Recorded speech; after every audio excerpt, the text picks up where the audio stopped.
ఏకాదశి నాడు ఉపవాసం అంటే అన్నం తినకుండా పగట కూర్చోవడం అని మీకు ఎవరు చెప్పారు? జాగరణ కూడా ఉంది. అందుకే ముక్కోటి ఏకాదశి నియమాలు అన్వయమయ్యేది మళ్ళీ 3 తిథులకు అన్వయం అవుతాయి. 1 మహాశివరాత్రి, 2 గోకులాష్టమి, 3 శ్రీరామనవమి. ముక్కోటి ఏకాదశి నాడు ఏ నియమాలు పాటిస్తారో అవే నియమాలు ఆ 3 తిథుల్లో పాటించాలి. ఈ 3 తిథులలో కూడా మీరు రాత్రి నిద్రపోకూడదు, పగలు ఏమీ తినకూడదు. అందుకే చూడండి, మహాశివరాత్రి నాడు నేను పరిచయం చేయడానికి మీకు ఆ తిథి బాగుంటుంది. మహాశివరాత్రి అంటే జాగరణతో కూడిన ఉపవాసమే. అందుకని నిద్రపోయి ఉపవాసం చేసేస్తానంటే అప్పుడు ముందు రోజు ఏ ఇంజక్షనో చేయించేసి పడుకోవచ్చు.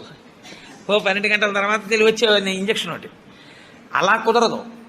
మీరు నిద్ర కూడా విసర్జించాలి. ఎందుకో తెలుసా అండి, నిద్ర విసర్జించడంలో చాలా పెద్ద క్లేశం ఉంటుంది. 1 తినలేదు, 2 తాగలేదు, ఒక స్థితికి వచ్చేటప్పటికీ నిస్త్రా